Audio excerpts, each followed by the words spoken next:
अस्सलाम वालेकुम नाज़रीन, कैसे हैं आप? उम्मीद है आप सब ठीक होंगे। अल्लाह ताला हम सब पर अपना करम और फजल बनाए रखें, आमीन सुम्मा आमीन। हमारी आज की वीडियो में हम आईना बीनी की उसी टॉपिक को आगे लेकर चलेंगे। वीडियो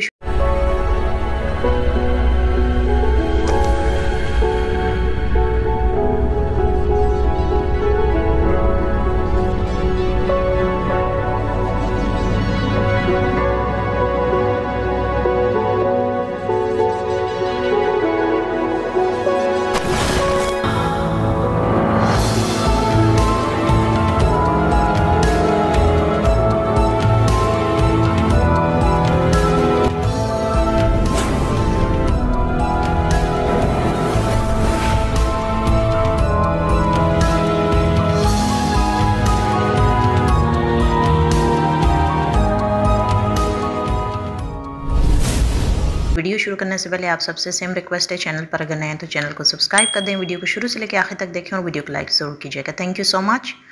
आप में से जो इस वीडियो को पहली बार देख रहे हैं, आपसे गुजारिश है कि आईना बीनी की प्लेलिस्ट वाली वीडियो को देख लें ताकि आपको जो उन वीडियोज़ में बताया है उससे काफ़ी हद तक आगाही हो पाए। दिनों के हिसाब से अगर आप अपनी मशक कर लें तो आपको मुख्तलिफ़ तब्दीलियाँ महसूस होने लगेंगी ख़ुद की नज़र में और इस नज़र के ज़ाविये में। एक बात ये कि इस मशक से आंखों पर किसी किस्म का या नज़र पर या बनाई पर किसी किस्म का कोई फ़र्क नहीं पड़ता, तो इस चीज़ से आप बिल्कुल बेफ़िक्र रहें कि आपकी नज़र पर कोई फ़र्क पड़ेगा। हाँ, अगर आप इस मशक को करने के लिए अपने कमरे के अंदर मौजूद किसी ऐसी रोशनी का डायरेक्ट इमेज जो है, एंगल जो है, वो आईने के ऊपर डालकर फिर आप इस मशक को करें तो पॉसिबल हो सकता है कि उससे बिनाई पर असर पड़े। तो इस प्रैक्टिस को करते वक्त अगर कमरे के किसी एक कोने पर या एक साइड पर मध्यम सी रोशनी या हल्की सी रोशनी अगर चलती रहे और फिर आप इस आईने की प्रैक्टिस को जारी रखें तो उससे नज़रों पर कोई फ़र्क नहीं पड़ता। पहले हिस्से की तकमीली पूरी होने के बाद, यानी अपने दिनों के पॉइंट ऑफ व्यू से और दिनों की तादाद के हिसाब से, जब आप इस प्रैक्टिस को शुरू करके अपने उन दिनों को कंप्लीट कर लेंगे तो आपको अपनी नज़रों के अंदर वाज़िया तब्दीलियाँ महसूस होंगी। वो तब्दीलियाँ किस किस्म की हो सकती हैं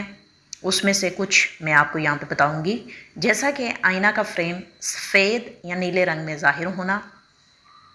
इसके अलावा आईना अपनी जगह से हरकत करता हुआ महसूस होना, आईने के ऊपर बर्फ़नुमा परत महसूस होना, जैसे आईना से मुख्तलिफ़ वजूदों के बाहर निकलने और अंदर जाने का एहसास महसूस होना। इसी तरह आईना के अलावा उसके इर्द गिर्द के अतराफ़ की जितनी भी चीज़ें हैं उन मनाजिर का नज़रों से बिल्कुल गायब हो जाना। जैसे अगर आप कमरे में प्रैक्टिस कर रहे हैं और इस प्रैक्टिस के दौरान आपकी आंखों में तब्दीलियां आने के बाद आपको ऐसा भी महसूस हो सकता है कि या तो आप मौजूद हैं या सिर्फ वो आईना मौजूद है। उसके अलावा बाकी पूरा कमरा जो है वो आपकी आंखों से गायब होना मुमकिनात में से है। इसके अलावा ज़मीन के अंदर बैठे बैठे जहाँ पे आप बैठकर अपना ये प्रैक्टिस को करें तो पॉसिबल हो सकता है कि ज़मीन के अंदर आपको मुख्तलिफ़ किस्म की वाइब्रेशंस महसूस हों, जो कि नॉर्मल है। इसके अलावा आपके आसपास किसी और के होने का एहसास होना, इस दिल का एहसास होना और दिल की धड़कनों का खुद ब खुद तेज़ हो जाना या बिल्कुल हल्का हो जाना। इसी तरह आईने के ऊपर मुख्तलिफ़ किस्म की रोशनियों के फूटने का एहसास महसूस होना। इसी तरह और बहुत सी कैफियत हैं जो मैं यहाँ पे वीडियो को शॉर्ट रखने की वजह से नहीं बयान कर पाऊँगी, लेकिन ये सारी कुछ आइडिया आपको हो गया है कि किस किस्म की कैफियत आपको पहले स्टेज पूरी करने के बाद आपको किस किस्म की कैफियत और किस किस्म की तब्दीलियाँ आपकी नज़रों में महसूस होती हैं। तो वो ये थी जो मुमकिनात में से है। इससे आगे हम इन्हीं कैफियत और तब्दीलियों को अगर डिस्कस करें तो इसमें काफ़ी हद तक तब्दीली आना शुरू हो जाती है। जैसे इंसान दूसरे मरहले पर जाता है या इससे आगे और प्रैक्टिस करता है और डीप जाता चला जाता है तो आपकी इसी कैफियत में बहुत सी कैफियत तब्दील होना शुरू हो जाती हैं। यानी आँखों का, नज़रों के देखने का ज़ाविया जो मैंने ऊपर अभी बयान किया उसमें से कुछ तब्दीलियाँ तो मौजूद रहेंगी, यानी मुस्तकिल तौर पर मौजूद रहेंगी, और कुछ तब्दीलियाँ जो हैं वो बदल जाएंगी। उसमें पॉसिबल हो सकता है किसी भी किस्म की तब्दीली हो सकती है, लेकिन ये मुमकिनात में से मौजूद है। आईना बीनी की प्रैक्टिस के दौरान इस दूसरे हिस्से पर, दूसरे मरहले पर या इस स्टेट पर पहुंचने के बाद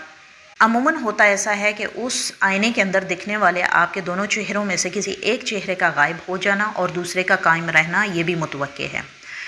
दूसरी मश्क इससे और महारत और वक्त गुजरने के साथ साथ अपने दोनों चेहरों का बिल्कुल ही गायब हो जाना भी मुतवक्के है। यानी दूसरी स्टेज में जब आप पहुंच जाते हैं और इस प्रैक्टिस को करते चले जाते हैं तो आपको यकीनन ऐसा मुमकिन हो सकता है कि आपका एक चेहरा गायब हो और दूसरा वहीं पे कायम रहे, या फिर आपके दोनों चेहरे एक टाइम बैक वक्त जो हैं वो गायब हो जाएं।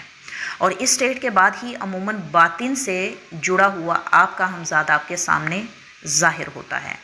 जहां दोनों चेहरे के गायब हो जाने पर आपको अपना चेहरा एक रोशनी नुमा हालत में, या तो पानी, जिस तरह पानी का रंग होता है उस हालत में,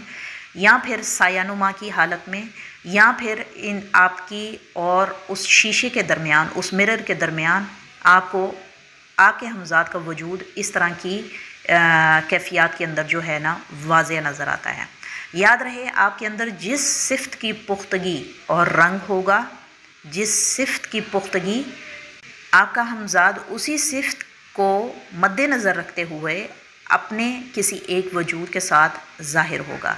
इसलिए मैंने इस वीडियो से पहले वाली वीडियो में ये बताया है कि 4 किस्म की कैफियत इंसानी वजूद के साथ, यानी इंसानी नफ्स में उसको महसूस होती हैं, जो उसके नफ्स के साथ जुड़ी हुई हैं, जिसमें आतिशी कैफियत, आबी कैफियत, खाकी कैफियत और बादी कैफियत। जो सिफ्त आपके नफ्स में ज़्यादा होगी, हमज़ाद उसी रंग और उसी सिफ्त के बिल्कुल बरअक्स ज़ाहिर होता है। इसको एक मिसाल से समझाना चाहूँगी कि जैसे आपका हमज़ाद आपको आखिरी लम्हे तक अपना ज़ोर लगाता है एड़ी चोटी का, कि ख़ुद को लगाम ना रखने के लिए या आपके मातहत ना होने के लिए वो पूरी कोशिश करता है। आपके नफ्स के अंदर गुस्सा, खौफ, जज्बात, यकीन की कमी,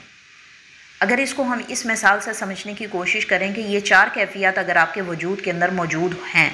अमूमी तौर पर इंसान को गुस्सा भी आता है, इंसान खौफ और डर का शिकार भी होता है, और इंसान में जज्बात और कैफियत भी हैं। इसके अलावा इंसान के अंदर यकीन और यकीन की कमी भी है। जैसे अगर किसी में गुस्सा बहुत है, किसी में खौफ बहुत है, किसी में जज्बात की भरमार बहुत है, किसी में यकीन की कमी बहुत है, इन 4 सिफ़ात पर अगर आपका अबूर मुकम्मल तौर पर है तो हमज़ाद का कोई भी वार, कोई भी हरबा उस आप पर जो है ना हावी नहीं होता, सिवाय इसके कि वो आपको किसी और चीज़ का लालच देकर और किसी और हरबे से आपको जो है ना डिस्टर्ब कर पाए इस मश्क के दौरान। लेकिन अगर इन 4 सिफ़ात में से कुछ सिफ़ात के ऊपर आपका पुख्ता और साबित कदमी आप में है और बाकी कुछ सिफ़ात में आप कमी का शिकार हैं, तो पॉसिबल हो सकता है कि जब आपका हमज़ाद आप पर ज़ाहिर होगा तो जो चीज़ आप में सिफ्त में बढ़कर आपकी होगी उसके बरअक्स वो आपके सामने आएगा। जैसे अगर आप में खौफ बहुत ज़्यादा है तो पॉसिबल हो सकता है वो जज्बातियत और आपकी कैफियत का इस्तेमाल करते हुए आप पर ज़ाहिर हो। तो ऐसे मौक़ा पर इस प्रैक्टिस के दौरान जब आपका हमज़ाद आपकी आंखों के सामने, आपकी बातिन की नज़रों के सामने जब ज़ाहिर होता है मिरर के अंदर एक रिफ्लेक्शन के तौर पर, तो आपको इस किस्म की कैफियत का बड़ा ध्यान रखना होता है। इसके अलावा यहाँ पर ये क्लियर करती चलूँ, अगर गुस्सा हक़ की बात पर हो, अल्लाह के लिए हो तो बहुत ही ज़बरदस्त है, और अगर आपको खौफ और डर अगर है आपके अंदर और वो डर और खौफ आपको हक़ के रास्ते से हट जाने का है तो वो बिल्कुल ज़बरदस्त है। और अगर आप में जज्बाती कैफियत यानी आप में फ़ीलिंग्स और एहसासात मौजूद हैं, उनकी भरमार मौजूद है, लेकिन उस भरमार का इस्तेमाल आप कहाँ पे करते हैं? सिर्फ़ अल्लाह और उसके रसूल और उन्हीं के लिए आप जो है अपने जज्बात और कैफियत रखते हैं, तो फिर तो बिल्कुल ही ज़बरदस्त है। इसके अलावा यकीन की कमी है, यकीन की पुख्तगी अगर आपकी अल्लाह के ऊपर है, यानी आपको अल्लाह पर बहुत ही यकीन है और यकीन की कमी बिल्कुल भी नहीं है, और यकीन सिर्फ़ अल्लाह पर ही होना चाहिए, ख़ास तौर पे उन मामलात में जो मामलात हमें समझ नहीं आते, जैसे कि हमारे बातिन के मामलात हैं, हमारे नफ्स के मामलात हैं,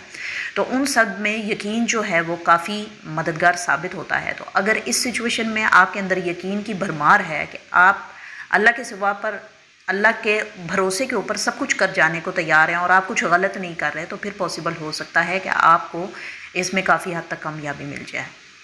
इसके बरअक्स अगर किसी इंसान में गुस्सा बहुत ज़्यादा है, लेकिन उसमें गुस्सा इस वजह से है कि उसकी तमाम एक्सपेक्टेशंस पूरी नहीं होती, उसके बरअक्स होती हैं, तो ये गलत है। और अगर किसी इंसान में खौफ और डर बहुत ज़्यादा है और अगर आपकी कोई ज़ाती ख्वाहिशात के छिन जाने का या पूरा ना होने का है, तो ये बिल्कुल गलत है। जज्बात और आपकी फ़ीलिंग्स, एहसासात अगर सिर्फ़ अपनी ज़ाती तस्कीन को मंजिल तक ले जाने के लिए हों, तो वो बिल्कुल गलत है। इसके अलावा अगर आपको यकीन है और ख़ुद के अमल पर खुद ही के वजूद को सराहने के लिए किया जाए तो वो बिल्कुल गलत है। तो इससे आप अंदाज़ा लगा सकते हैं, ये एक छोटी सी मैंने एग्ज़ाम्पल दी है आपको कि इंसान के वजूद के अंदर जिस सिफ़त का ज़्यादती होगी और जिस चीज़ की कमज़ोरी होगी, आपका हमज़ा जब इस प्रैक्टिस के दौरान आपके सामने वाज़िया होता है तो वो आपको उसी तरह की ब्लैकमेलिंग के अंदर लेके जाता है ताकि आपका ख़्याल जो है आपके अपने उस मकसद से हटाया जा सके। सिंपल और सादा अल्फाज में जो आपके पास पहले से मौजूद है, कोई इंसान वो चीज़ आपके पास क्यों लेकर आएगा, और जो आपके पास कम हो वही आपको ऑफ़र की जाएगी ताकि आपको किसी तरह लालच में डालकर आपके मकसद से हटाया जा सके। इससे आगे मैं इस टॉपिक को बाय द वे कंटिन्यू करूँगी जहाँ पे हमने दिमाग की जो हैं, क्योंकि हमारे पांचों हवास जो हैं बैक वक्त काम करते हैं और साथ में हमारा दिमाग भी इसमें ज़्यादा से ज़्यादा परसेंटेज पर इन्वॉल्व होता है, उन स्टेट्स को आपके सामने बताना बहुत ज़रूरी है। तो इस वीडियो को मैं दोबारा फिर कंटिन्यू करूँगी। तब तक के लिए आपसे इजाज़त चाहूँगी। अपना ख्याल रखिएगा, दुआओं में याद रखिएगा। टेक केयर, अल्लाह हाफिज़।